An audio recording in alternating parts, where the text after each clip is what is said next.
5절까지 저와 여러분 한 절씩 교독하시겠습니다. 예수께서 이 말씀을 하시고 눈을 들어 하늘을 우러러 이르시되 아버지여 때가 이르렀사오니 아들을 영화롭게 하사 아들로 아버지를 영화롭게 하게 하옵소서. 아버지께서 아들에게 주신 모든 사람에게 영생을 주게 하시려고 만민을 다스리는 권세를 아들에게 주셨음이로소이다. 영생은 곧 유일하신 참 하나님과 그가 보내신 자 예수 그리스도를 아는 것이니이다. 아버지께서 내게 하라고 주신 일을 내가 이루어 아버지를 이 세상에서 영화롭게 하였사오니. 같이 읽습니다. 아버지여 창세전에 내가 아버지와 함께 가졌던 영화로서 지금도 아버지와 함께 나를 영화롭게 하옵소서. 아멘. 앉으시겠습니다. 자, 예수님을 믿는다는 게 어떤 것인지 이렇게 좀 아시겠어요? 예수님을 믿고 우리가 신앙생활 하잖아요. 이렇게 믿음 안에서의 삶이 신앙생활이잖아요. 예수님을 믿고 삶을 사는데 그게 어떤 것인지 어떻게 해야 되는 것인지 이 요한복음 말씀을 통해서 이렇게 깨달으셔야 됩니다. 우리 한번 오늘 말씀을 나누기 전에 그림을 한번 보여주실까요? 그림이에요. 우리 성 아우구스티누스, 어거스틴이라고 그래요. 너무나 이렇게 예수님을 잘 믿고 제대로 삶을 산 거죠. 그래서 뛰어난 신학자이기도 하고 그런 분이에요. 그래서 이분이 쓴 책이 되게 많은데 대표적인 게 고백록이죠. 이제 자기가 어떻게 삶을 살았는지 이제 자기 고백을 하는 거예요. 이게 고백록인데 고백록뿐만 아니라 많은 책들이 있어요. 어쨌든 이 4세기, 5세기에 있었던 아주 뛰어난 신학자예요. 근데 이분의 이제 그 신앙생활 모습을 이렇게 그림으로 그려놨는데 여기 밑에가 성경이에요.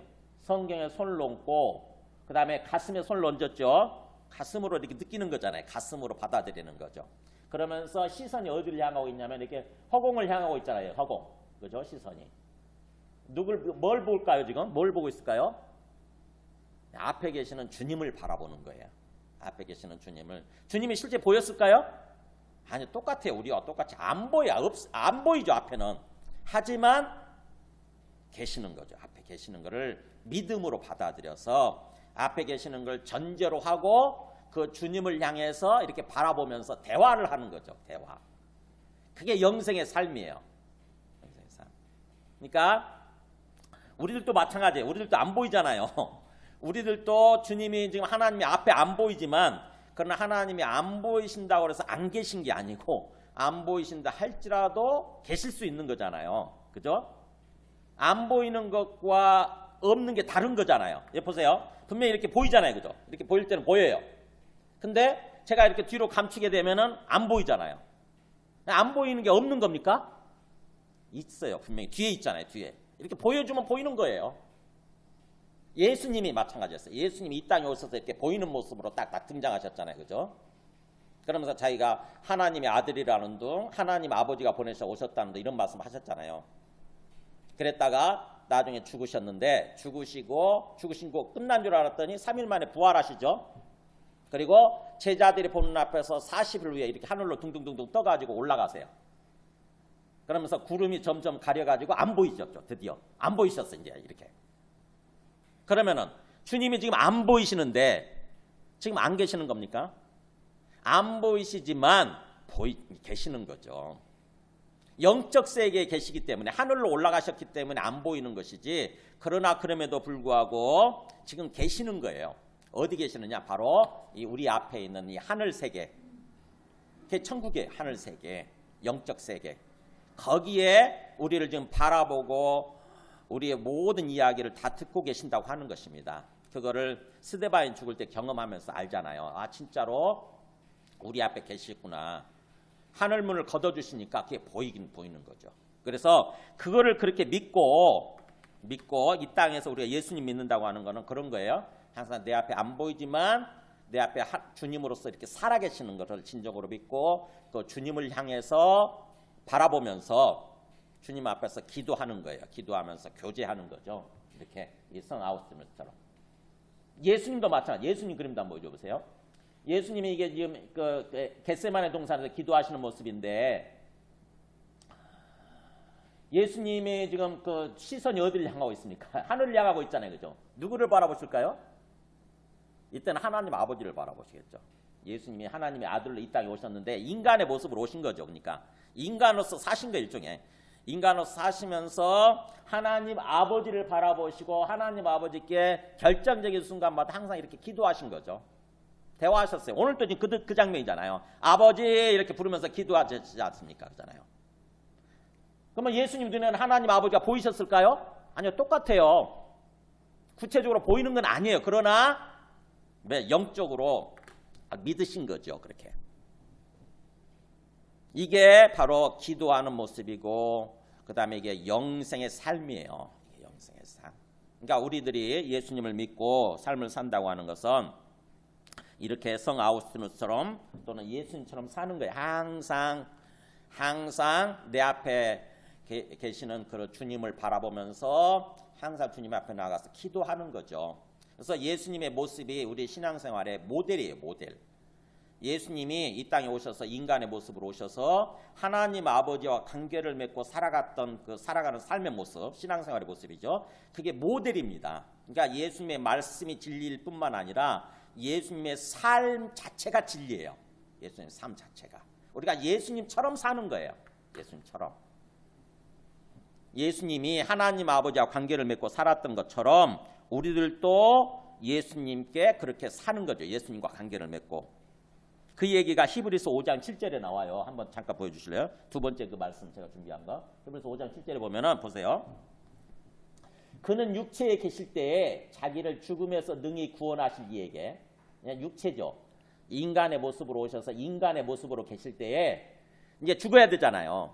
근데 자기가 죽더라도 그 죽음에서 자기를 살려주실 수 있는, 능이란 말이 캔이거든. 영어로 할 수 있는.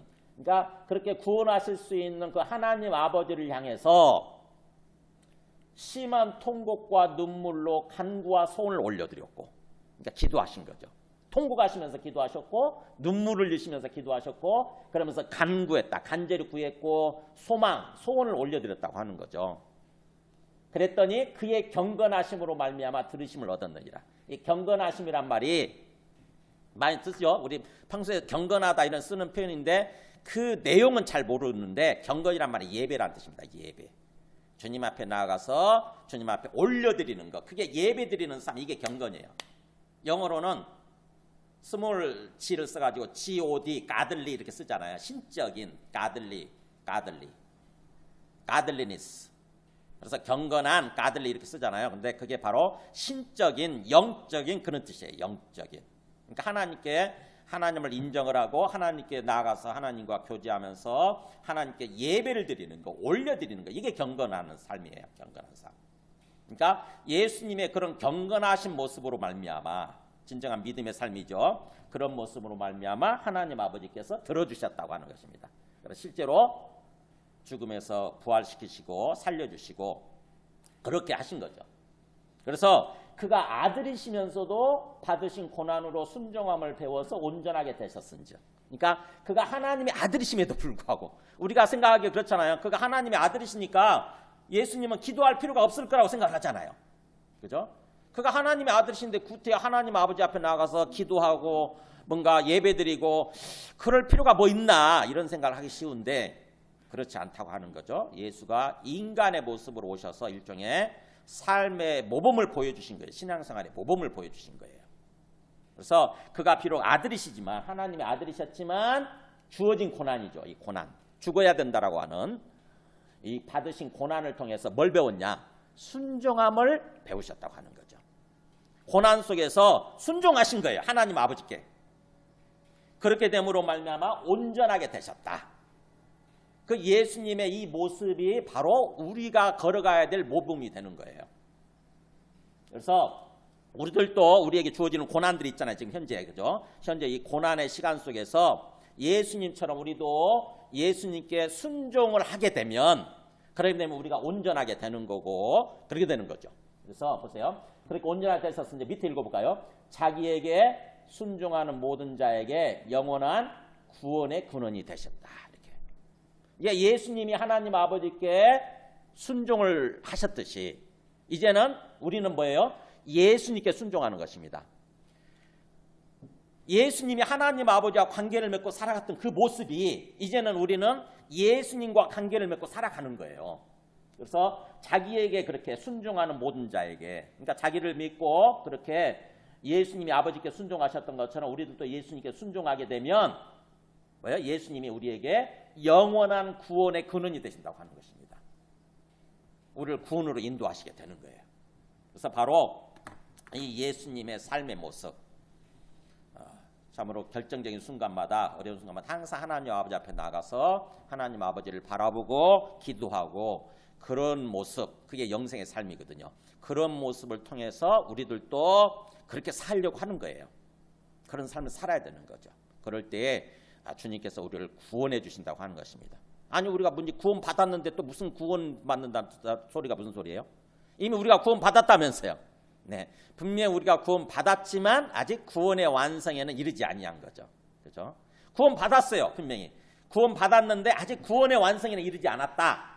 그 말은 무슨 말이냐면은 하나님과의 관계가 회복이 되어졌지만 우리가 지금 하나님께로 돌아와서 하나님과 관계가 회복되어졌어요. 그러나 아직 우리가 부활은 이르지 않은 거죠. 부활해야 되거든요. 장차 주님 재림하실 때 부활해서 완전한 구원에 들어가는 거죠. 구원의 완성에 들어가는 거예요. 근데 아직 거기까지는 이르지 않았기 때문에 거기까지 이르기 위해서는, 구원의 완성에 들어가기 위해서는 바로 이렇게 되는 거죠. 주님께 순종하는 삶을 사는 거예요. 주님을 믿고 주님 앞에 나가서 항상 기도하고 주님과 함께 동행하는, 교제하면서 동행하는 그런 영생의 삶을 살아야 되는 거죠.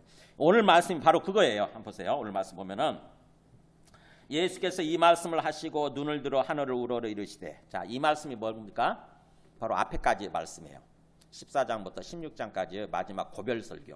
그러니까 예수님이 이제 죽음을 앞두고 18장에 보면 이제 잡히시게 되잖아요. 잡히시게 되고 이제 죽음, 이게 목요일 날 저녁에 일어난 일이니까 목요일 날 저녁이 6시부터거든요. 유대인들한테는. 그래서 6시 이후에 아마 어쩌면 지금 이 말씀을 하실 때는 성찬식도 끝나고 세족식도 끝나고 앞에 설교도 하시고 그랬으니까 적어도 11시쯤 넘었을 것 같아요. 저녁 11시. 이제 저녁 12시쯤 되면 잡히시게 되는 거죠. 그러니까 불과 한두 시간 앞두고 있는 그런 때죠. 그래서 예수님이 이 말씀을 하시고 앞에 설교를 하시고 이제 기도로 들어갑니다. 기도. 이걸 대제사장적 기도라고 그래요. 눈을 들어 하늘을 우러러 이르시되, 그러니까 아까처럼 그렇게 눈을 들어서 하늘을 우러러 보시면서 하나님 아버지를 바라보시면서 기도를 하시는 거죠. 아까 그 그림 다시 보여줘 보세요. 그러니까는 이게 이제 우리 그 뒤에 제자들이 있을 거 아닙니까, 그죠? 뒤에 제자들이 있고 그 제자들을 놓고 기도하시는 거죠. 제자들을 위해서. 아버지를 향해서, 아버지 저 제자들을 지켜주시고 저 사람들이 악에 빠지지 않게 지켜주시고 거룩한 삶을 살게 해주시고 사랑으로 하나 된 삶을 살게 해주시고 막 이렇게 기도하시는 거죠. 그 내용이 이제 17장에 쭉 나오는 거죠. 그래서 이걸 대제사장적 기도, 16세기에 어떤 사람이 이렇게 얘기했대요. 차이트러스라는 사람이 이렇게 얘기했다는데 이걸 대제사장적 기도다. 그래서 일종의 제사장으로서 드리는 기도다. 이렇게 표현을 해서 그 다음부터 이게 이제 일반화됐어요. 그 표현이. 17장은 요한복음 17장은 대제사장적 기도. 예수님이 제사장으로서 대제사장으로서 드리는 기도예요. 제사장 역할이 뭡니까?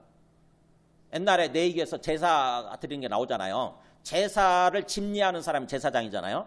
제사장 역할이 뭐죠?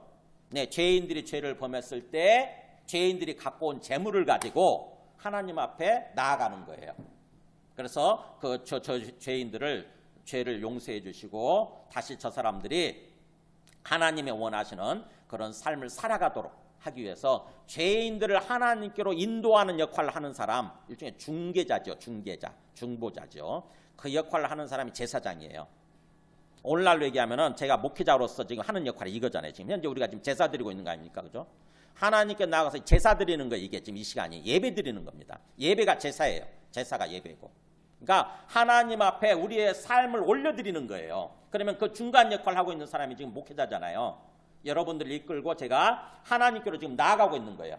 모두가 하나님을 만나도록, 하나님께 여러분이 갖고 온 재물을 올려드리도록, 그래서 하나님께서 기쁘게 받으시도록, 하나님께서 기쁘게 받으시는 걸 축복해 주시는 거예요.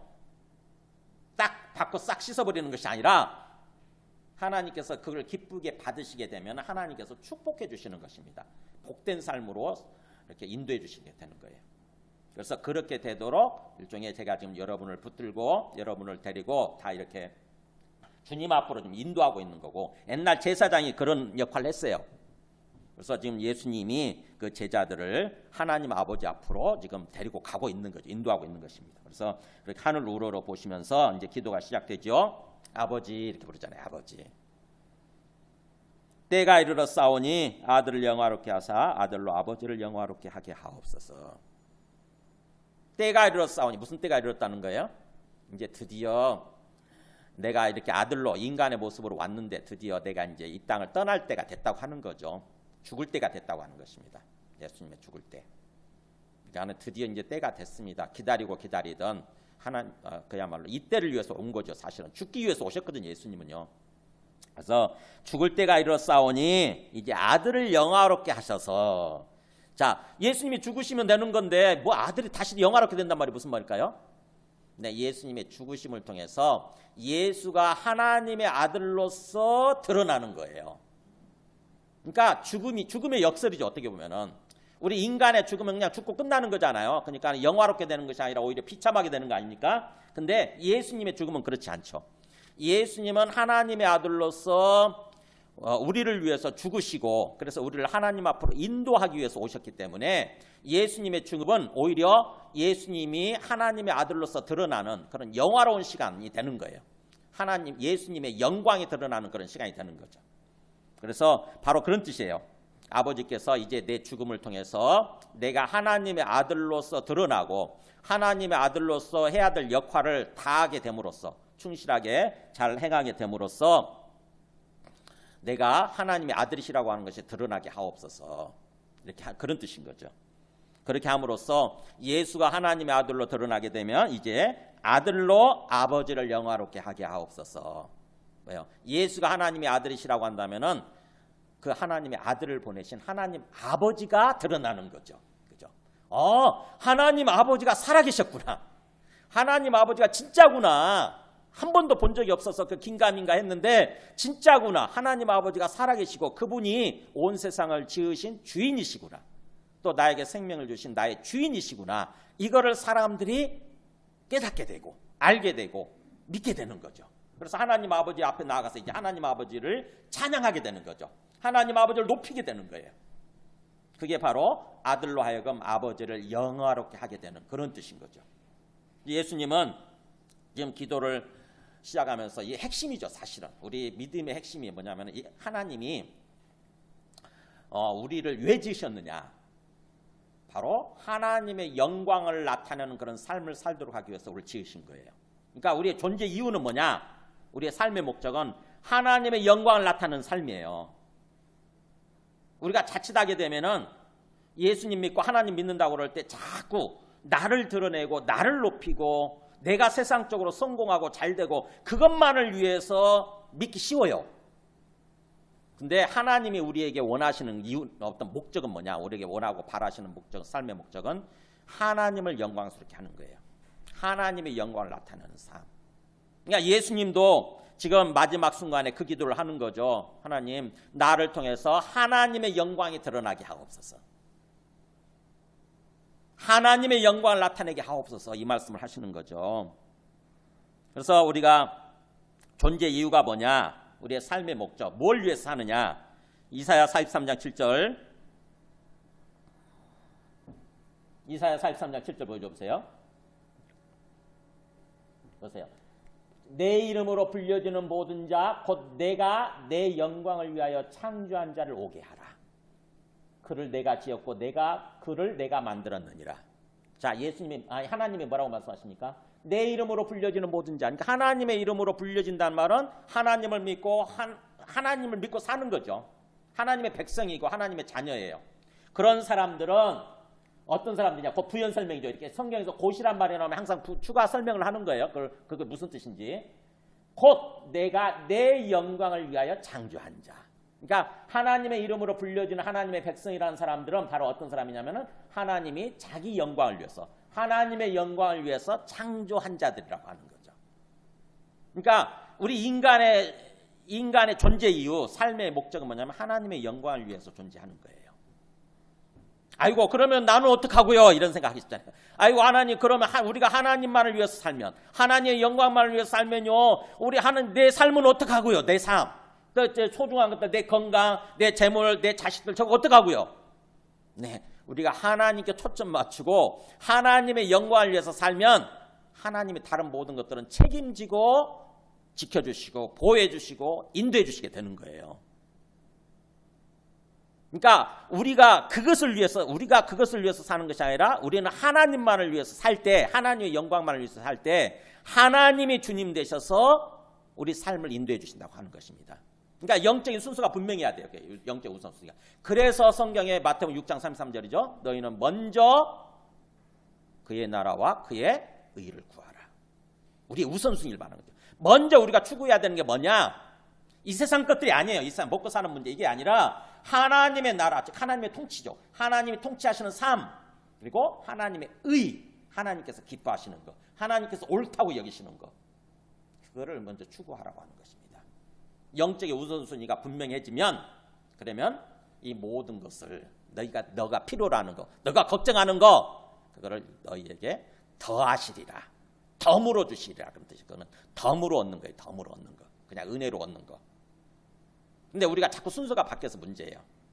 이 땅에 보이는 것들이 중요하고 소중하다 보니까 혹시 그거 잃을까 봐 막 그거 붙들거든요. 그래가지고 하나님이 또 그거 내려놔라 그러면은 못 내려놓는 거야. 이게 못 내려놔. 아이고 이거 어떡하죠? 이거 이런 말 하면 안 되는데 이거. 손펴 내려놔. 내가 책임져 주겠는데 못 내려놓는 거죠. 진정한 믿음을 가지고 주님 앞에 그걸 내려놓을 수 있을 때, 주님께 맡길 수 있을 때 주님께서 그것을 지켜주시고 어떤 채워주시는 그런 삶을 산다고 하는 것입니다. 그래서 우리가 하나님의 영광을 위해서 지음받았다. 그러니까 우리의 삶의 목적, 존재 이유는 뭐예요? 하나님의 영광에 초점 맞춰야 되는 거죠. 그래서 고린도전서 10장 31절에도 그 다음 말씀 보여주세요. 이렇게 나오잖아요. 우리 한번 읽어볼까요? 너희가 먹든지 마시든지 무엇을 하든지 다 하나님의 영광을 위해서 하라. 네. 굉장히 어려운 우리한테 엄청난 도전이잖아요. 와, 먹든지 마시든지 뭘 하든지 하나님의 영광을 위해서 하라.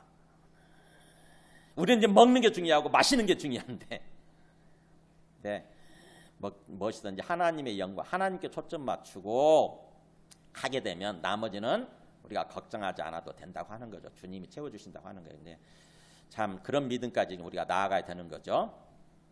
그 문을 꽉 닫으시면 됩니다. 꽉 소리 날 때까지. 네. 자꾸 열리네요. 네. 그래서 우리 초점이 지금 하나님의 영광, 주님의 영광에 초점 맞춰지는 거. 지금 주님은 그 기도를 하시는 거예요. 아들을 영화롭게 하셔서 이제 아들로 하여금 아버지를 영화롭게 하는 그런 삶을 살게 하옵소서, 이런 거죠. 그러면서 오늘 말씀 이제 초점이에요. 핵심이에요. 2절 3절 보세요. 아버지께서 아들에게 주신 모든 사람에게 영생을 주게 하시려고 만민을 다스리는 권세를 아들에게 주셨음이로소이다. 자, 하나님 아버지의 뜻이 뭡니까? 또 예수님의 뜻이 뭐예요? 예수님을 하나님의 아들을 보내신 그 하나님 아버지의 뜻이 뭐예요? 오늘 말씀을 통해서 찬찬히 여러분이 논리적으로 한번 생각해서 한번 깨달아 보세요. 자, 하나님 아버지께서 아들에게 주신 모든 사람에게 영생을 주게 하시려고 만민을 다스리는 권세, 그러니까 온 세상을 통치하는 그 권세, 온 세상의 왕이 되시는 권세를 아들에게 주셨다, 이런 얘기죠. 그렇다고 한다면은 하나님 아버지의 뜻이 뭐죠? 우리를 향한 하나님의 뜻, 우리가 영생을 얻는 거예요. 그죠? 영생을 얻는 거. 그거 아닙니까? 그러니까 하나님 아버지는 아들을 통해서 우리에게 뭘 원하시느냐? 우리가 영생을 받고 영생의 삶을 살기를 원하시는 거죠. 영생의 삶. 그죠? 그런 논리적인 결론이 나오죠. 아버지께서는 아들에게 주신 모든 사람에게, 즉 하나님 아들을 믿는 모든 사람이에요. 우리 예수 믿는 사람들이죠. 우리 모두에게 뭘 주시려고요? 영생을 주게 하시려고. 영생.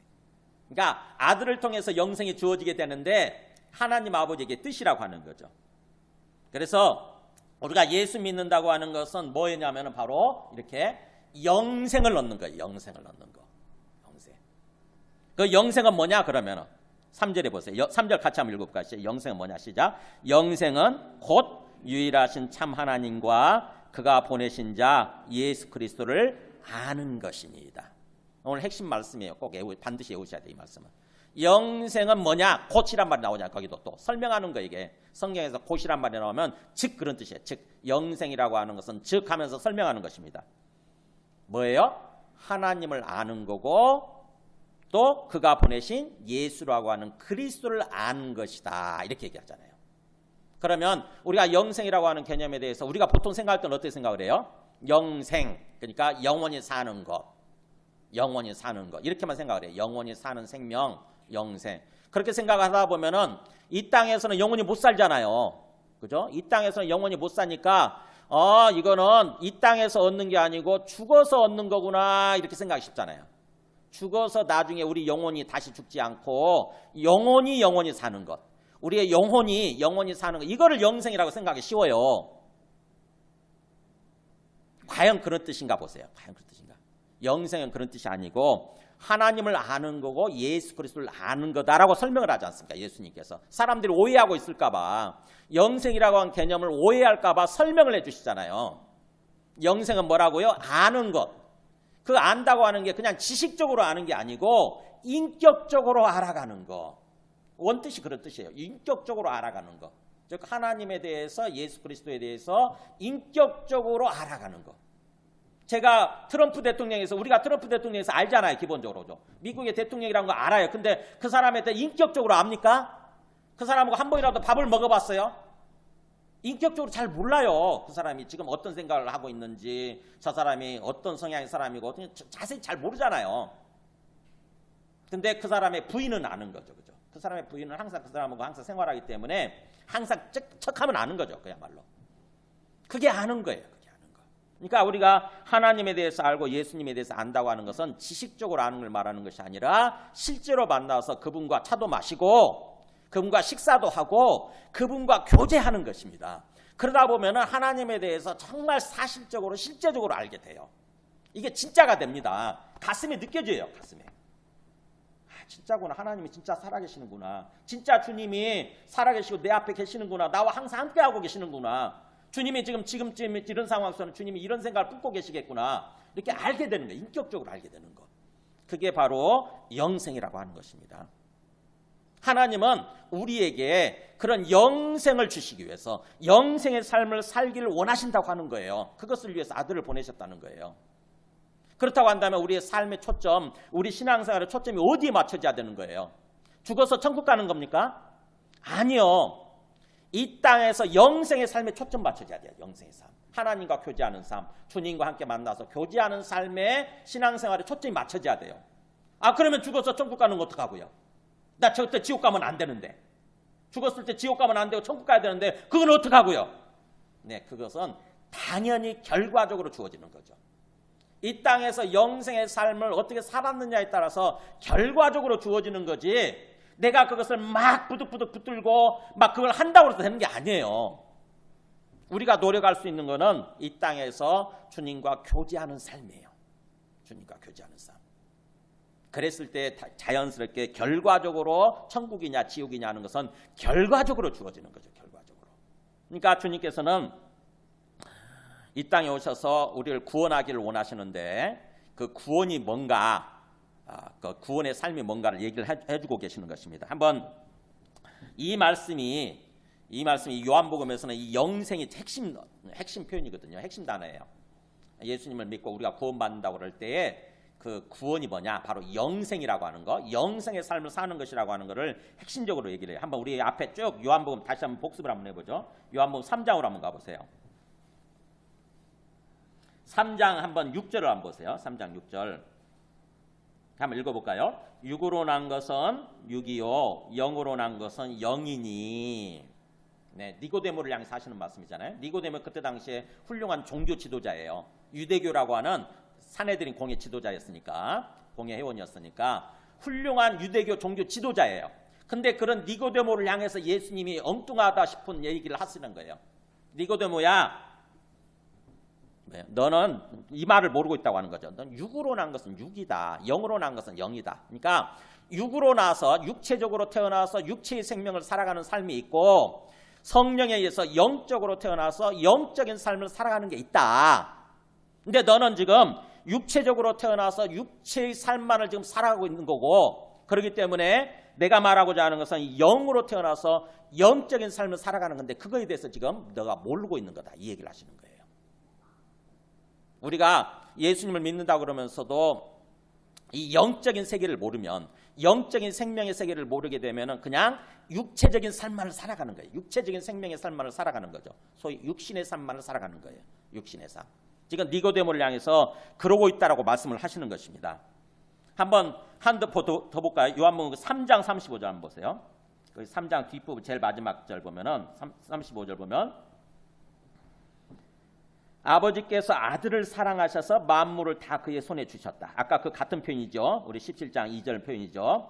아버지께서 그 자기 아들이시니까 자기 아들 예수님을 사랑하셔서 그 아들에게 만물을 다 통치할 수 있는 만물을 다 다스릴 수 있는 만물의 왕이 되는 권세를 주셨다고 그러면서 그렇게 믿는 사람한테는 36절 한번 같이 읽을까요? 시작. 아들을 믿는 자에게는 영생이 있고 아들에게 순종하지 아니하는 자는 영생을 보지 못하고 도리어 하나님의 진노가 그 위에 머물러 있느니라. 자, 아들을 믿는 자. 그러니까 예수를 하나님의 아들로 믿고 받아들인 사람한테는 뭐가 있다고요? 영생이 주어져 있다. 영생의 삶을 살게 된다고 하는 거죠. 반대로 아들에게 순종하지 아니하는 자. 그러니까 예수를 하나님의 아들로 믿지도 않고 또 순종하지 않는 거죠. 예수님의 말씀에 순종하지 않는 것입니다. 그러니까 믿는다고 하는 것은 순종이라고 하는 거죠. 결국 그렇게 되면 믿는 게 순종이에요. 우리가 예수님을 믿는다고 그럴 때 믿음은 뭘로 나타나냐? 당연히 예수님의 말씀에 순종하는 것으로 나타나죠. 근데 그렇게 믿지도 않고 순종하지 않는 사람은 영생을 보지 못하고 보는 게 뭐겠어요? 이게 경험하는 거예요. 아, 하나님이 진짜 나와 함께 계시네. 하나님이 진짜 나의 주님이 되시는구나. 그래서 하나님과 함께 교제하면서 이렇게 삶을 살아갈 때에 이상하게 우리 안에 평안이 주어지거든요. 이상하게 우리 안에 평안이 주어지고 그 다음에 기쁨이 주어지고 이렇게 되는 거예요. 그게 영생의 삶인데 예수님을 믿지 않고 그렇게 순종하지 않는 사람은 결국 그런 영생의 삶을 살지 못한다고 하는 것입니다. 영생이 뭐야 그거? 예수 믿으면 그냥 죽어서 천국 간다는 거 그런 것만 생각하는데 그게 전부라고 알았는데 이게 뭐야 무슨 또 생뚱맞게 무슨 영생의 삶이야 이렇게 생각하게 되는 거죠. 영생의 삶을 보지 못하고 경험하지 못하고 체험하지 못하고 누리지 못하고 오히려 하나님의 진노가 그 위에 머물러 있는 삶을 산다고 하는 것입니다. 하나님의 진노가 머물러 있는 삶. 여러분 생각해보세요. 얼마나 무섭습니까? 우리가 어떤 사람과의 관계에서 생각해보세요. 우리가 배우자와 관계에서 배우자와 같이 부부가 돼서 살면서 때로 미울 때 있잖아요. 그러면은 그 사람에 대해서 미운 생각을 좀 품죠. 그러면 미운 생각 품으면 어떻게 됩니까? 상대방이 그걸 모르겠어요? 알겠어요? 압니다. 상대방이 다 바로 그렇게 느껴요. 바로 느낍니다. 그래서 불안해져요. 마음이. 편안하지 않습니다. 마음이 편안하지 않고 불안해지고 뭔가 그래요. 하나님의 진노가 우리 안에 머물러 있다고 생각해 보세요. 하나님이 우리를 보시면서 우리가 하나님 뜻대로 살지 않으니까 하나님이 지금 우리를 바라보시면서 우리를 미워하시고 하나님이 화를 내시는 상태. 이게 진노 아닙니까? 우리를 바라보시면서 아직 뭔가 정확하게 또 실질적으로 심판은 하시지 않고 있지만 하나님 우리를 지금 진노하시는 상태예요. 우리를 보시면서. 그러면 우리 심령이 못 느끼냐? 우리 심령이 그대로 느껴요. 우리가 그대로 불안해지게 되고 이상 두렵습니다. 두려워요. 우리 삶을 살아가는 게 평안하지 않고 뭔가 기쁨이 없고 그렇게 돼요. 하나님의 진노가 머물러 있는 삶을 산다고 하는 것입니다. 예수님을 하나님의 아들로 믿고 영생의 삶을 살지 않으면 그 반대로 하나님의 진노 가운데 삶을 살아가는 그런 삶이 된다고 하는 거죠. 예수님을 믿으면 오히려 우리가 영생이 우리한테 주어져 있다고 하는 거죠. 그 다음에 요한복음 한 군데 더 보겠습니다. 한 번 더 보겠습니다. 요한복음 5장 39절 보세요. 5장 39절 보면 좀 성경을 좀 구체적으로 직접 보세요. 자꾸 성경을 직접 펼치셔서 보셔야 믿음이 생겨요. 말씀을 확인해야 믿음이 생깁니다. 그냥 듣기만 한 거는 딱 그 시간짜리예요. 끝나면 없어져요. 다. 그냥 휘발성이 날아가 버리거든요. 그러니까는 말씀을 통해서 직접 눈으로 항상 확인을 하세요. 자, 5장 39절 읽어볼까요? 시작. 너희가 성경에서 영생을 얻는 줄 생각하고 성경을 연구하거니와 이 성경이 곧 내게 대하여 증언하는 것이니라. 제가 4절 읽겠습니다. 그러나 너희가 영생을 얻기 위하여 내게 오기를 원하지 아니하는도다. 자, 지금 유대인들 입장에서 생각해 보세요. 성경의 기록 목적이 뭐라고 그럽니까? 성경이 기록된 이유, 목적이 바로 영생을 얻는 거예요. 우리는 성경 기록 목적, 성경에 대해서 그냥 막연하게 생각하잖아요. 죽어서 천국 가는 거. 그게 아니고 성경은, 성경 기록 목적은 우리들한테 영생을 주시기 위해서, 영생을 주시기 위해서 성경이 기록된 거예요. 근데 그 성경은 결국 구체적으로 어떤 내용을 기록하고 있느냐? 바로 예수님에 대해서, 이 땅에 오시게 될 하나님의 아들에 대해서 기록하고 있다고 하는 것입니다. 그러니까 영생을 얻는 길은 바로 뭐예요? 하나님의 아들을 받아들이는 거예요. 예수를 하나님의 아들로 깨닫게 되고 그걸 인식하게 되고 받아들이는 거예요. 그렇게 되면 우리가 영생을 얻는다고 하는 거죠. 그래서 그게 진리인데, 그게 성경을 기록하게 하신 하나님의 뜻인데, 문제는 그때 당시 그 제자들이죠. 그 유대교 사람들이에요. 유대인들. 그러나 너희가 그 영생을 얻기 위해서, 내게 오기를 원하지 않는도다. 이게 문제라고 하는 거예요. 예수님을 받아들여야 되는데, 예수님을 믿어야 하나님의 뜻대로 영생을 얻어 누리는 삶을 살아가야 되는데, 그렇지 않는 게 문제라고 하는 거죠.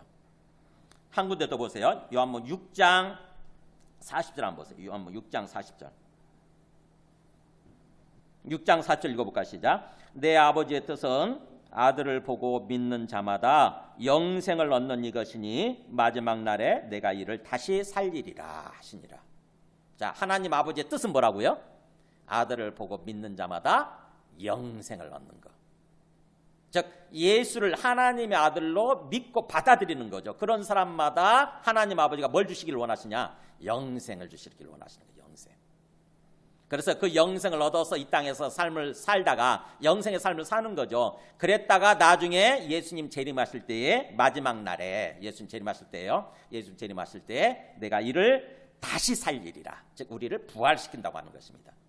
그러니까 이 땅에서도 우리가 영생의 삶을 사는 거죠.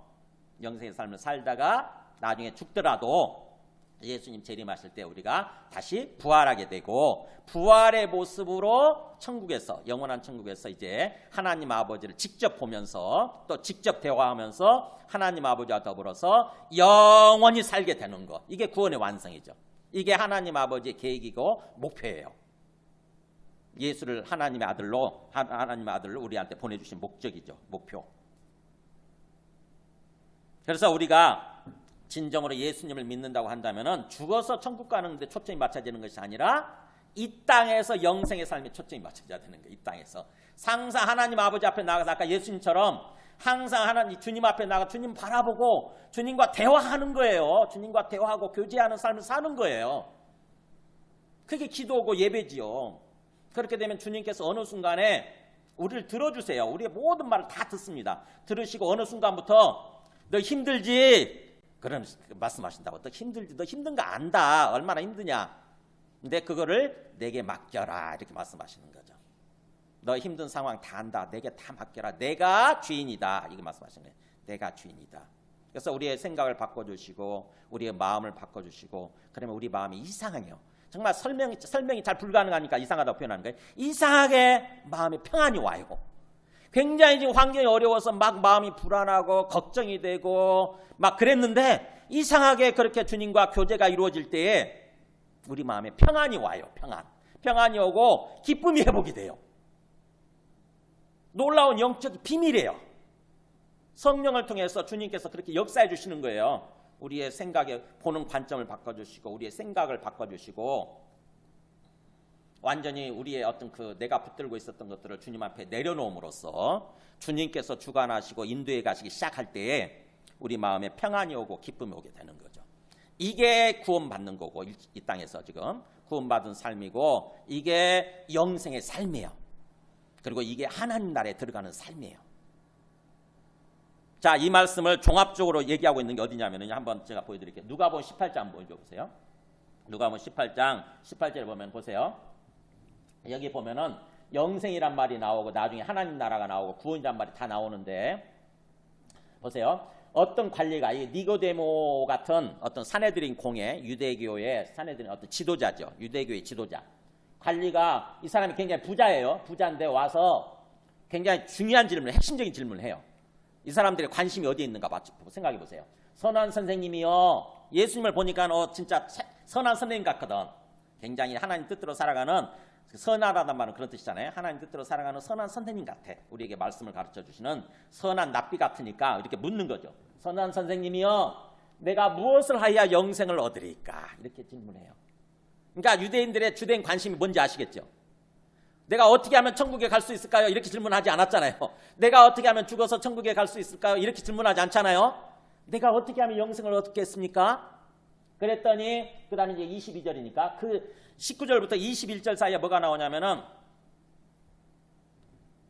제가 그것도 준비할 걸 그랬네요. 19절에서 21절 사이에 뭐가 나오냐면은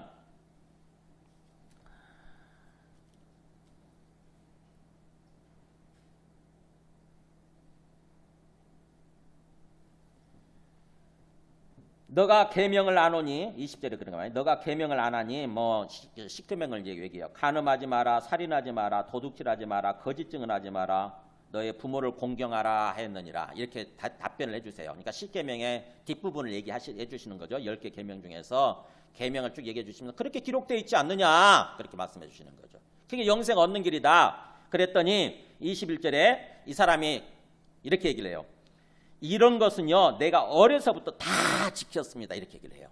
21절에 제가 어렸을 때 그거는요 완전히 몸에 배게 살았습니다. 십계명 정말 철저하게 지키고 살았습니다. 그렇게 얘기를 하는 거예요. 그랬더니 예수님이 여기서 22절 이렇게 얘기하시는 거예요. 그러니까 굉장히 이 사람은 어떻게 보면은 유대교인으로서 어떻게 보면은 철저하게 종교 활동을 열심히 잘한 거죠. 그죠?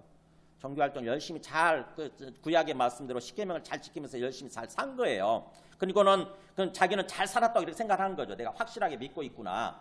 구원받았구나. 근데 예수님이 이 말씀을 들으시고 말씀하시는 게 있어요. 가장 핵심적인 말씀을 짚어내시죠. 뭐냐면은 너에게 아직도 한 가지 부족한 게 있다.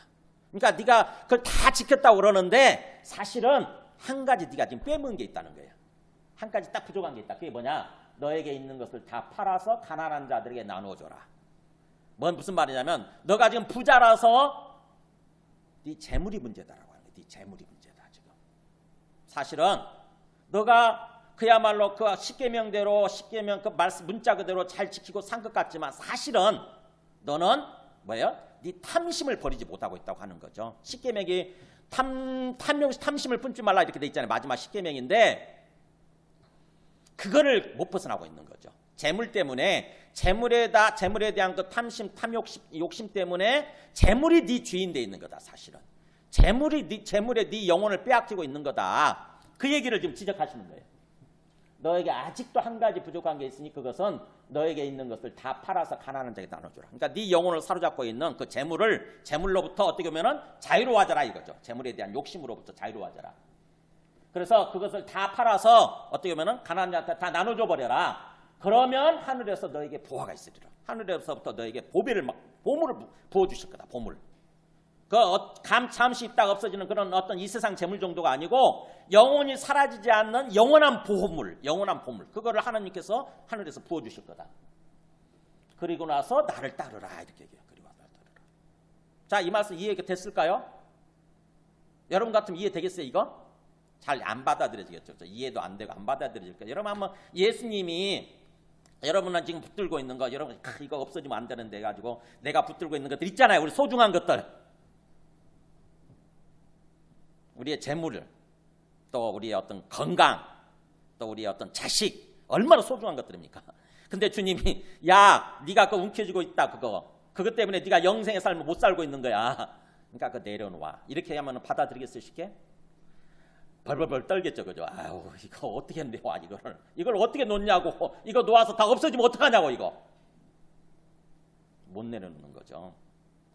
근데 그걸 내려놔야 되거든요. 내려놓을 수 있어야 되거든요. 내려놓으면 하나님이 다 그걸 걷어가시냐? 그렇지 않거든요. 우리 영혼이 거기에 매달려 있고 우리 영혼이 그것 때문에 부자유한 삶을 살아가니까, 자유롭지 못한 삶을 살아가니까 주님이 그걸 내려놓으라고 얘기하시는 거거든요. 자유를 누려라, 그야말로 우리 심령이. 근데 우리는 믿음이 없으면 그걸 못 내려놓죠. 절대로. 그 벌벌벌벌 떨려 없어질까 봐. 보세요. 이 사람도 그 사람이 그 말을 듣고 예수님 말씀을 듣고 큰 부자임으로 이 말씀을 듣고 심히 근심하더라. 심히. 이거 어떻게 내려놔 이거를. 내가 이 부자인데 이거를 다 없애라니. 이게 말도 안 되죠. 그죠? 내 재물을 다 팔아서 가난한 사람한테 다 나눠주고 오래. 고지고대로 들은 거죠. 문자 그대로 들은 거잖아요. 문자 그대로. 자유로워져. 재물로부터 자유로워져라는 그런 의미인데 그냥 이 문자 그대로 들으니까 못 알아듣는 거죠. 걱정이 되는 거잖아요. 우리가 이제 나중에 말씀이 나옵니다. 한번 보세요. 그 다음에 예수께서 그런 그의 모습을 보시고 뭐라고 말씀하시냐면 읽어볼까요? 재물이 있는 자는 하나님의 나라에 들어가기가 얼마나 어려운지. 저렇게 결국 재물 때문에 우리 마음을 팔고 있는 사람들, 재물뿐만이 아니죠. 이 사람은 부자니까 재물이지만 정치인들은 권력이겠죠. 권력, 명예욕. 또 어린 자식을 가지고 있는 사람들은 또 어린 자식일 수밖에 없어요. 어린 자식이 하나님일 수밖에 없거든요. 우리 주인일 수밖에 없어요. 예, 그런 사람들은 뭐예요? 그렇게 재물이 있는 자는 하나님 나라에 들어가기가 얼마나 어려운지 마치 비유를 들죠. 낙타가 바늘귀로 들어가는 것이 부자가 하나님 나라에 들어가는 것보다 쉬우니라. 그러니까 오히려 그런 사람들이 하나님의 나라, 하나님의 통치에 들어간다고 하는 것은 마치 낙타가 바늘귀에 들어가는 것보다 더 어렵다고 하는 거예요. 말이 안 되잖아요. 낙타가 어떻게 바늘귀를 통과합니까?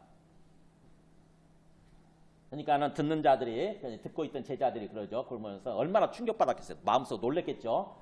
그런즉 그러면 그랬죠. 그러면 누가 구원을 얻을 수 있습니까? 그래요. 와, 도대체 아무도 구원을 못 받겠네요. 이런 거죠. 그랬더니 지금 제가 말씀을 생략했는데 또 그 말씀에 예수님이 그렇게 말씀하세요. 무릇 사람이 할 수 없는 것을 하나님은 하실 수 있느니라. 그렇게 나옵니다. 하나님이 역사해 주시면, 하나님의 성령을 통해서 마음속에 역사해 주시면 그게 된다. 즉 다시 말하면 우리가 부들부들 떨면서 못 내려놓고 있는 거 있잖아요. 이것도 하나님이 우리 마음속에 은혜를 주시면 이상하게 내려놓아지게 되는 거죠. 맞습니다. 하나님이 주인이십니다. 죽이 되든 밥이 되든 하나님께 맡기고 걸어가겠습니다. 이게 내려놓게 돼요. 그렇게 되면 신기하게도 우리 안에 평안이 생기기 시작하고 기쁨이 생기기 시작하고 그 다음에 우리 몸도 건강해지기 시작하고 우리의 삶이 이상하게 행복해지기 시작하는 거예요. 주님이 그것을 지켜주시면서 주관하시고 인도해 주시니까. 그래서 그렇게 말씀을 해주시는데, 그러니까 베드로가 이제 거기에 이제 그 말씀을 듣고 또 얘기를 이렇게 얘기합니다. 베드로가 일자오되 보옵소서 그런 뜻이에요. 보세요, 주님 그러면서 보세요, 있잖아요 그런 뜻이에요. 우리가 우리의 것을 다 버리고 주를 따랐나이다. 저 부자는 저렇게 안 됐지만 저는 주님을 믿기 때문에 주님 앞에 다 버리고, 그렇잖아요. 그 그물이고 뭐고 다 내려놓고 주님을 따르기 시작했지 않습니까? 우리 것 다 버리고 이렇게 주님을 따랐사오니 주님 이제 우리한테 뭘 주시겠어요? 이런 뜻이죠. 그랬더니 주님이 그렇게 말씀하세요. 이르시되 내가 진실로 너에게 이르노니, 한번 파란 글씨 읽어볼까요? 하나님의 나라를 위하여 집이나 아내나 형제나 부모나 자녀를 버린 자는 현세에 여러 배를 받고 내세에 영생을 받지 못할 자가 없느니라. 네. 하나님의 나라를 위해서, 하나님이 통치하시는 그런 삶을 위해서 집이나 아내나, 우리가 소중하게 여기는 것들이에요. 집, 아내, 형제, 부모, 자녀까지 그거를 내려놓는 사람은 그런 뜻이잖아요. 버린다고 하는 게 완전히 그것을 또 완전히 버리고 그냥 내 이기적인 모습으로 삶을 살아간다는 뜻이 아니라 하나님 앞에 내려놓는 거예요. 내가 막 붙들고 내가 주인 되는 삶을 살았던 거에서 하나님이 주인 맞습니다. 그러면서 하나님께서 알아서 하세요. 하나님께 내려놓는 거, 하나님께 올려드리는 거죠.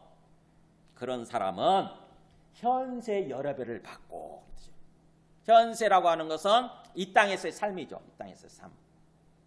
하나님 없이도 살아가는 삶이에요. 사실은 현세라고 하는 게. 그 다음에 내세라고 하는 것은 예수님으로 말미암아 살아가는 새로운 세상, 이게 내세입니다. 죽어서 가는 세상이 아니에요. 그러니까 현세나 내세란 말도 우리가 오해를 하면 안 돼요. 한자 말로 오해를 하지, 한자 말 때문에.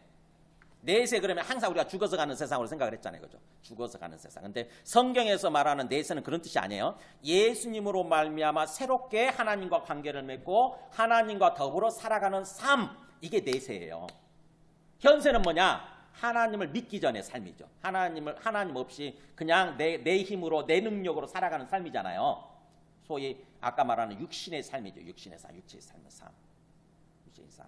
근데 놀랍게도 하나님 앞에서 주님 앞에서 진정으로 믿고 그걸 내려놨더니 주님이 주님 되시라고 주님 앞에 다 맡겨버린 거예요. 내 주권을 포기한 거죠. 그랬더니 놀랍게도 현세에서도 여러 배를 주신다고 하는 것입니다. 없어도 된다고 생각했더니 하나님 오히려 더 여러 배로 이렇게 부어주신다고 하는 거죠. 그러면서 뿐만 아니라 내세에 영생을 받아들이게 된다고 하는 것입니다. 영생을 받지 못한, 즉 다시 말하면 하나님이 하나님 되셔서 하나님이 우리와 함께 동행해 주시는 거죠. 그래서 우리 삶에 평안이 있고 기쁨이 있고 뭔가 또 소망이 있고 막 복된 삶이 되는 거예요. 행복한 삶이 되는 거예요. 그 내세에 영생을 받지 못할 자가 없느니라. 내려놓을 때, 하나님 앞에 내려놓을 때. 자, 그렇게 되면 보세요. 아까 우리가 그러니까 여기서 보세요. 영생이란 말이 나오죠. 그 다음 페이지 보여주세요. 그 전 페이지. 그 전 페이지 보면 여기 또 구원이란 말이 나오죠. 그 다음에 여기 하나님의 나라가 나오죠. 그 다음에 앞에 처음에 질문이 영생을 어떻게 하면 영생을 얻을까요? 이렇게 질문했죠. 자, 어떻게 하면 영생을 얻을까요? 그랬더니 하나님 나라에 들어가는 거라고 이렇게 표현을 하시다가 나중에 그게 또 구원을 얻는 거라고 이렇게 표현을 하시고 이렇게 되잖아요. 자, 그러면은 결국 어떻게 돼요? 영생이란 말이나 하나님 나라에 들어간다는 말이나 구원을 얻는다는 말이 다 같은 말이 되는 거죠. 같은 말이 되는 거예요. 그러니까 우리가 얼마나 개념을 오해하고 있냐고요. 하나님 나라 그걸 한자말로 바꾸면 천국이니까 천국에 들어간다는 말을 어떻게 오해하냐면은 죽어서 가는 걸로만 생각하는 거죠. 죽어서. 그리고 영생이란 말을 어떻게 오해하느냐? 영생, 영원히 사는 거니까 죽어서 얻는 거. 죽어서 우리 영원히 얻는 거. 죽어서 우리 영원히 사는 거. 이렇게 오해를 하는 거잖아요. 구원을 어떻게 또 오해하느냐? 구원은 죽어서 천국 가는 거. 이렇게 오해를 하는 거죠. 죽어서 천국 가는 거. 그러면은 주님이 말씀하시고자 하는 그런 어떤 뜻하고 완전히 벗어나 있잖아요. 초점이 안 맞잖아요. 그죠? 죽어서 천국 가는 거, 지옥 가지 않고 죽어서 천국 가는 게 구원이고 그것이 구원의 전부라고 한다면은 우리 예수님 믿으면 곧바로 다 데려가야죠. 그죠? 천국으로 빨리 데려가야지. 그리고 우리가 빨리 죽고 싶어 해야 되지. 근데 그렇지 않잖아요. 주님은 우리에게 어디다 초점을 맞추고 말씀하시냐면요. 이 땅에서부터 하나님께로 돌아와서 하나님과 함께 더불어 살아가는 삶, 여기에다 초점 맞추고 말씀하시는 거예요. 이게 구원이에요. 하나님 없었던 삶에서 하나님 없이 오로지 내 능력으로 내 힘만으로 살아가던 그런 삶에서 이제 하나님께로 돌아오는 것입니다. 하나님께로 돌아와서 하나님과 함께하는 삶, 하나님이 주관하시고 인도해 가시는 그런 삶을 사는 것, 이게 구원이에요. 이게 구원. 이게 영생의 삶이고 이게 구원입니다. 그러니까는 주님께서는 우리에게 그런 삶을 살아가기를 원하시는 거예요. 영생의 삶에 초점을 맞추고 삶을 살아가기를 원하시는 거예요. 그게 영생의 삶을 살지 않으면 그냥 종교 활동하는 거예요. 그냥 평소에 예배 드릴 때만 잠깐 예수님 생각했다가 하나님 생각했다가 예배 시간 끝나면 드디어 예배 끝났다 끝 이렇게 해버리고 평소에 6일 동안 삶을 살아갈 때는 하나님 없이 사는 것입니다. 주님 없이 사는 거예요. 오로지 내 생각에 사로잡혀서 오로지 내 욕심 욕망에 사로잡혀가지고 삶을 사는 거예요. 그거는 영생의 삶이 아니고 그건 구원받은 삶이 아니죠. 주님께서는 우리에게 영생의 삶을 살아가기를 원하시는 거예요. 영생의 삶. 그렇게 되면 영생의 삶을 살게 되면 자연스럽게 우리의 삶에 주님께서 원하시는 그런 삶의 모습으로 열매가 맺혀지게 되는 거죠. 거룩해져 가고 자꾸 우리가 주님 만나서 교제하면요. 우리의 어떤 그 더러운 생각, 영적으로 더러운 생각, 부정적인 생각들이 자꾸 걸러지면서 자꾸 뭔가 성결해져 가고 깨끗해져 가고 거룩해져 가는 거죠. 그래서 거룩을 회복해요. 자꾸 하나님의 성품들. 원래 우리가 거룩하게 지음받았었거든요. 근데 그걸 잃어버린 거죠. 그래서 하나님의 거룩이 다시 회복이 되기 시작하고 또 하나님의 사랑이 자꾸 회복이 되죠. 우리 속에. 이상하게 주님 만나서 교제하면요. 우리 심령이 치료되고 회복되면서 내 안에 사랑이 자꾸 생겨나요. 주님을 향해서 또 다른 사람들 향해서 사랑하는 마음이 생겨요. 사랑이 없거든요. 우리는 사랑을 다 잃어버렸어요. 사실은요. 지극히 이기적인 존재로 바뀐 거죠. 나밖에 모르는 이기적인 존재로 바뀌어요. 근데 그게 회복이 되는 거죠. 영생의 삶을 살게 되면. 그래서 갈라디아서 6장 7절 보면은 우리가 그러면 영생의 삶을 어떻게 사는 거냐? 구체적으로 보면은 보세요. 스스로 속이지 말라. 하나님은 업신여김을 받지 아니하시나니 사람이 무엇으로 심든지 그대로 거두리라. 같이 읽을까요?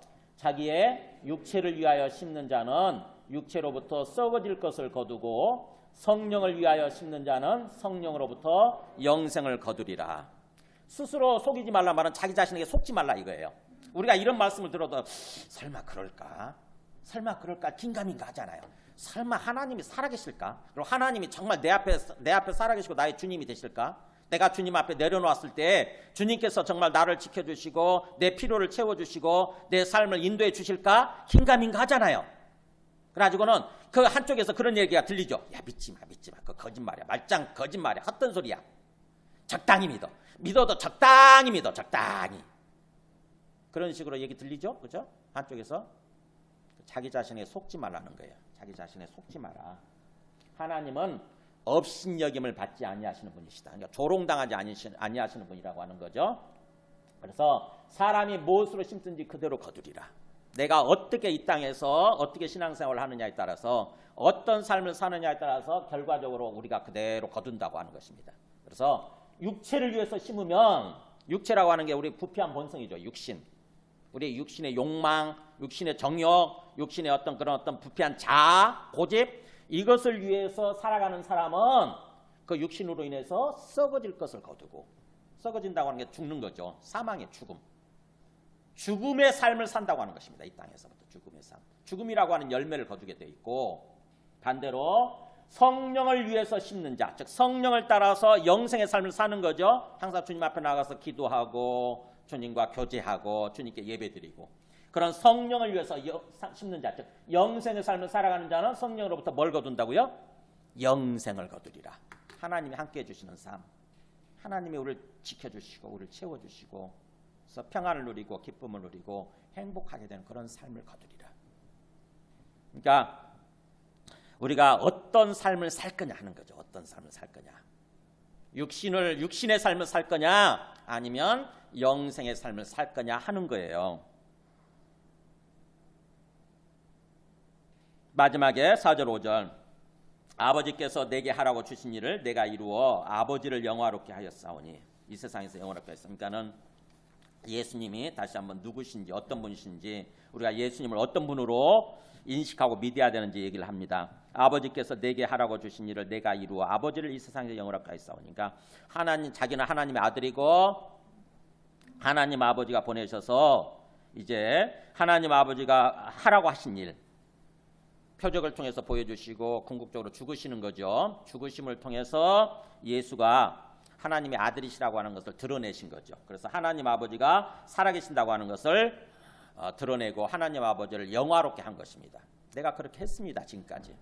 그렇기 때문에 이제 아버지여 창세전에 나와 내가 아버지와 함께 가졌던 영화로서 굉장히 충격적인 얘기 아시죠?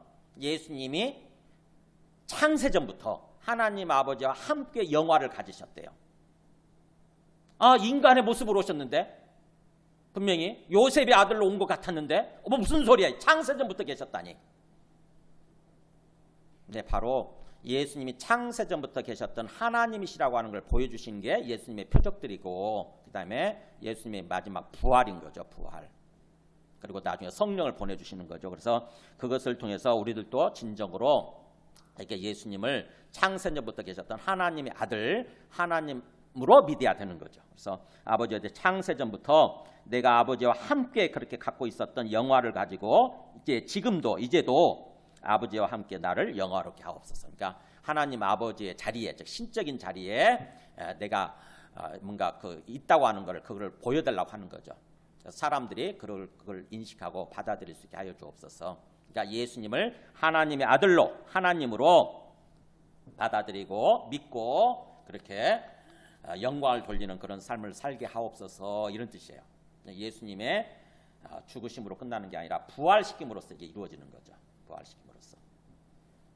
말씀을 정리하면은 우리가 궁극적으로 하나님의 영광을 위해서 삶을 살아야 되는데 그 하나님의 영광을 위해서 삶을 사는 모습은 바로 이 땅에서부터 영생의 삶을 사는 거라고 하는 것입니다.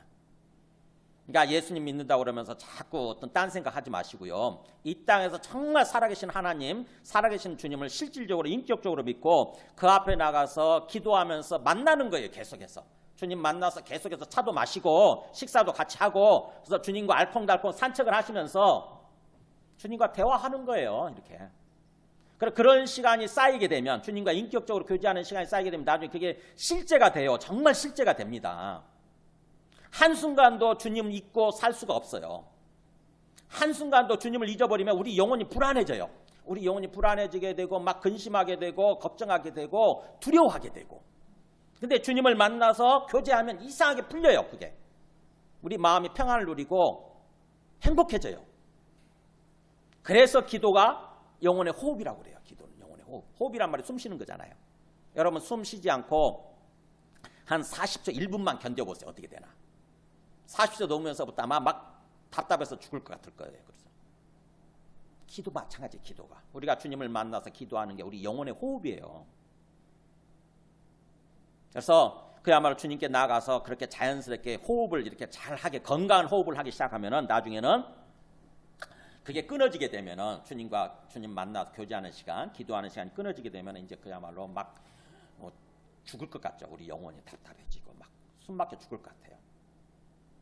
그래서 예수님 믿으면서도 아직 기도할 줄 모르는 분들이 계시잖아요. 기도가 완전히 습관화되지 않고 기도가 우리 몸에 배지 않고 그런 분들은 아직은 잘 모르는 거예요. 사실은요. 주님과 함께하는 삶을 잘 모르는 거예요.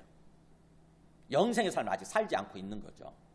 그래서 주님 앞에 나가서 띄엄띄엄 처음에는 띄엄띄엄 할 수밖에 없어요. 배우는 거 우리 걸음마 배우듯이 우리 유빈이 정도면은 그런 거죠. 일종의 걸음마 좀 자유롭게 걷잖아요. 처음에는 걸음마 가르쳤잖아요. 이렇게 손잡고 걷는 거 하나하나 한 발자국 한 발자국 걸음마 하면서 가르쳤잖아요. 근데 나중에는 이제 자연스럽게 걷지 않습니까? 인식하지 않고 걷잖아요. 그렇듯이 우리가 주님과 함께 교제하는 그런 어떤 영생의 삶도 교제하면서 동행하는 영생의 삶도 처음에는 걸음마 배우듯이 배우는 거예요. 기도가 처음에는 낯설잖아요. 그죠? 기도가 쉽지 않고 낯설잖아요. 근데 주님 앞에 나가서 점차 이렇게 기도하다 보면은 기도가 완전히 몸에 있게 되면은 나중에는 자연스럽게 항상 기도하는 삶을 사는 거죠. 항상 주방에서 일을 하면서도 뭔가 밥을 짓고 설거지하면서도 주님과 대화를 하게 되고요. 그 다음에 직장에서 일을 하면서도 항상 우리의 시선은 우리의 영적인 시선은 주님을 향해 있고 주님을 바라보면서 주님과 대화하고 교제하게 돼 있어요. 일을 하면서 손발을 움직이면서 그게 영생의 삶이에요. 그러면은 주님께서 어느 순간에 우리 마음을 치료하시고 회복시켜 주시고 우리 안에 평안을 먼저 주시고 또 기쁨을 주시고 우리의 삶에 소망이 생기기 시작하고 그러면서 우리 삶이 완전히 치료되고 회복되는 그런 삶을 살게 되는 거죠. 우리 삶이 회복이 돼요. 우리 삶이 행복한 삶으로 바뀝니다. 주님은 그런 삶을 원하시는 거예요. 그게 구원이라고 하는 것입니다. 그게. 그랬다가 나중에 자연스럽게 죽게 되면 죽는 거고 뭐가 걱정입니까? 우리 영혼이 주님께로 가는 건데. 그리고 나중에 주님 재림하실 때에 우리가 부활하게 되는 거잖아요. 그래서 말씀을 정리하면은 우리가 다시 한번 예수님 믿고 구원받음의 과정이 뭔지 다시 한번 제가 오늘 세 번째 보여드리는 건데 한번 보여주세요. 전체 우리가 구원받음의 과정이 어떤 것인지 보세요. 3단계로 얘기를 해야 되는 거예요. 첫 번째는 먼저 우리가 예수님 믿으면 예수님을 주와 그리스도로 믿으면 우리가 죄가 용서를 받고 의인이 되는 거예요. 하나님과 관계에서 정상적인 사람이 되는 거예요. 정상적인 관계.